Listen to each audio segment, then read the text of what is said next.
Okay, so when we get started, you will actually probably be getting pre-measured thread. I'm not sure, but if not, we're going to go with an arm's length, and then it's always better to have more. So I go probably about another forearm length before I cut. All right. So you either will have that pre-measured or not. And this is for the largest hoop earrings. As you go smaller, then you can just use the same and you'll have lots at the end. You won't have to worry about running out, because in projects, if you run out and you have to add thread, you will actually see it on the earring. So I like to always make sure that I have more. It can get a little bit difficult to keep the thread straight because it comes off of the roll. It likes to naturally roll. So once we start, we're going to just tie 2 knots. You'll remember the saying, if you don't know how to tie a knot, tie lots. I just keep it to the 2. So we are actually, when we're working with the hoop, I work with the back end first because there is an anchor there, an anchor point, and then we're going to be working around the hoop to the front. So we're going to take that and we're going to tie and just tie it as tight as I can. And we're going to take that and tie it around again and then pull as tight as you can. Now, I was sharing earlier that I actually have rheumatoid arthritis. This is another reason why I have taken up beading, because it does help with my muscles in my fingers. Because as I get older, I know it's gonna get worse. I'm not actually on any medication at the moment. I want to try to fix myself as best as I can without medication. Okay, so as you see there, I was pulling tight. You want to try to pull it as tight as possible, and now we're not going anywhere. And I'm not actually gonna pull as tight as I can because that might just snap the whole thing. We don't want to do that. We just need it tight enough that it's not gonna go anywhere. And then with that tail, I will come in and cut as close to the knot as possible without cutting the knot, obviously. If you do, just retie it. All right, so there we are. Now, I'm going to talk to this camera over here because we are going to be working from this end. I like to work clockwise, in a clockwise motion. Now, I will be referring to the other sample as well, just for the colors. So because of the different diameters, I actually had worked on a few different diameters of hoops, so I know what the bead count is for each section. Because it's not a whole complete circle, the sections would have been normally off from the normal diameter. So we're going to have equal amounts of beads. For this diameter of hoop, it is 21 beads for each section that go all the way around. And once we start there, then I will get my colors poured out.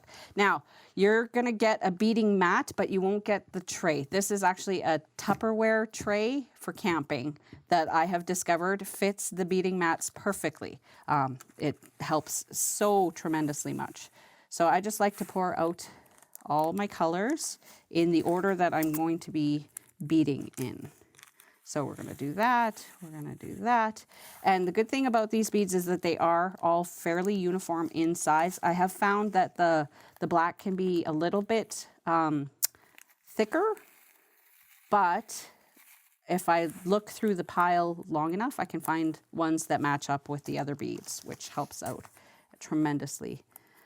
So we are working with medicine wheel colors. With the medicine wheel, the reason why I chose this is because I like to live my life trying to follow as closely to the medicine wheel teachings as possible. So the medicine wheel itself actually consists of your emotional, spiritual, physical, and mental health. So these are all areas of your life that you can work on from birth all the way to death. And that's what the 4 quadrants also signify. They're each for the direction. So we go from the north end, which stands for the spiritual. And also remember the 4 medicines that I talked about when we were smudging. each of the quadrants stands for one of the 4 medicines too. So the north is actually the sweetgrass. So you can remember that as you're working on the north side. The yellow is actually where the medicine wheel, when we start, it's the east direction. So when we're smudging in the morning, we actually wake up and we face the east because that's where the sun rises. So that actually stands for the stage of life as being a child. And the medicine that goes with that is actually the tobacco. So that goes with that direction, and that's the east direction, and that's your mental state. The south is, and I have it mixed up here. The south is the physical, and that is actually the cedar medicine, and that is your youth time of life. And then over here is the west, and that's your emotional, which is also the sage medicine, and that is for the adult as part of your life. So the north is actually the elder part. So we're actually starting at the elder part, but that's just the way when you're actually wearing the earrings so that you can see the colors first. That's just the way I chose to do it. For Cree people, we actually replaced the black color with blue. For each tribe, I think they have their own colors for each of the medicine wheel colors. That's the Cree, of course, is the only one that I know. But most people are familiar with these 4 colors. So that's what we've chosen to use today. So we'll get back to it.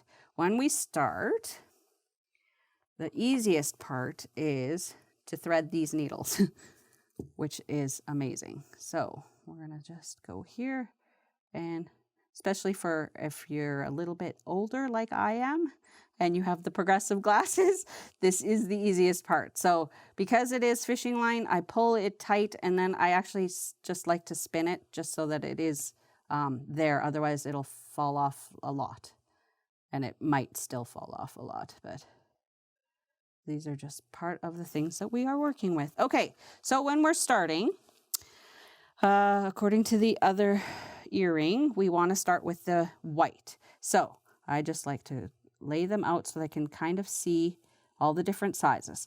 Now we want to start out with 2 beads, okay? So we try to pick 2 beads that are the same size when you see them straight up. Okay, so we just feed those on. And when we're working, we hold the hoop in the left hand, and we're always going to work through the middle of the hoop, okay? We have to attach the thread onto the hoop, otherwise the beads won't stay. That is the whole purpose of the hoop. So then I just pull, and then everything will feed up there. Okay, so now this part, you're going to see this bead here is going that way, and that bead's going that way. What we want is, and this is where I'm just going to separate this a little bit. We want this guy up here and that guy up there, okay? So that they're side by side. Then we're going to take our needle and make sure that we're coming up through this second bead, okay? Can you see it? Okay, so we're coming up through that second bead, not the first one, the second one. And we're just going to pull the thread all the way through. And just go slow because you do not want to knot the thread. Once you get a knot in there, it won't go through the bead. Okay, so those are a little bit spaced apart. So we just pull a little tighter and make sure that that's seated. Now, you'll see that this first bead is off a little bit. So all we do is we want to go down the bead with our needle. And that's why we chose this size needle, so that you can actually go back through the beads and the thread, and it shouldn't be too hard. All right, I'm actually going to move that back. Okay, so we're just going to go slow. See what's happening there? We want to make sure that that does not knot up. So every once in a while, I actually will pull that tight, and I'll just make sure that we're getting all the circles out. And of course, I've lost my needle. This might happen a few times. And we just pull it up quick. And, Okay, so we've come down that first bead. We're not going anywhere near the hoop. All we're going to do is go up that second bead again. And that's going to straighten out those two beads so that they are side by side like that. So we just pull. And this is the most difficult part, is the starting, or I find. The starting and the ending usually. Once we get going in the middle, it's pretty easy because it is a repeating pattern. So just make sure that you're counting your beads. So we've got 1 and 2. So now we have the thread coming up out of the second bead. So we just grab a bead in closest to the size. And I just like to make sure that it's as close to the size as possible. Yep, that's going to work. Okay, so now remember, we have to go up and through the middle. So I like to stick my needle through my 2 fingers like that, and then just pull so that I know that the bead is on the other side of my fingers. See, like that.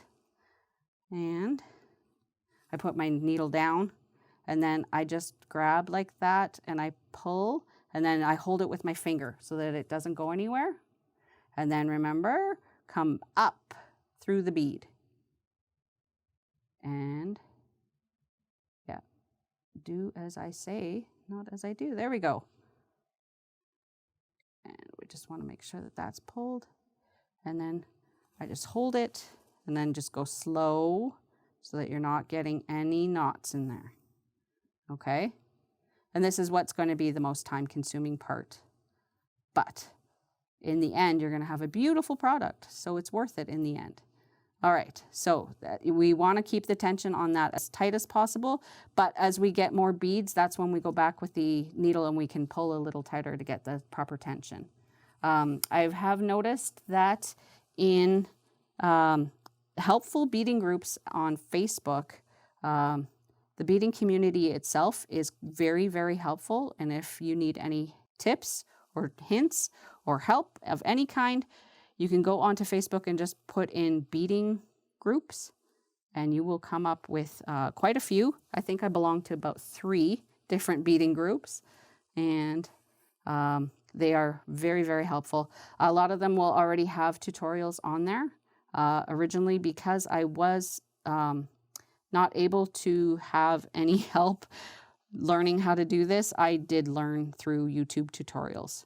So in a way, it's kind of fitting that I'm teaching a tutorial. Okay, so now we come up the bead. Just make sure that we're going around that hoop, and we just pull. There we go. We grab another bead, go through the fingers, pull, and just go slow as you're coming through here. Yeah, there we go. Oh, and see? This is where you can find out if you've made a mistake or not. Nope, it worked itself out. There we go. All right, so we're there. So this is only the 5th bead. You can see that it is a little bit time consuming, but as you get better, there's different techniques to make it faster. So as I've gotten faster, this is what's happened, is when I come up this bead, I'll just grab my next bead already. And then I can just have it go as I go, and it falls. And then I just pull. It just speeds things up. These are little techniques that you learn as you get better. Just make sure you're going through the hoop and then up through your bead. Alrighty.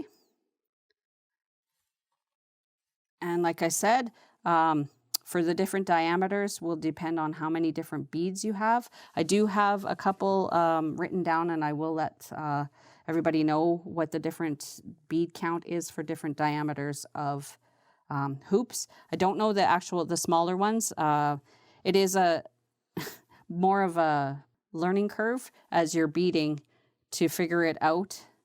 It requires you to put on the first color, switch to your second color, realize that you're not quite in the middle, go back, rip those out, count again, redo it, and then keep going again. So if you are going to venture off on your own, just know that until you tie the knot at the end, anything can be changed. That's what I like about this crafting and beading is nothing is permanent. And even when it is at this point in time, it's no big deal just to cut it and start over. Alrighty. So we're just gonna move right along here. Stick that through my fingers, pull the bead.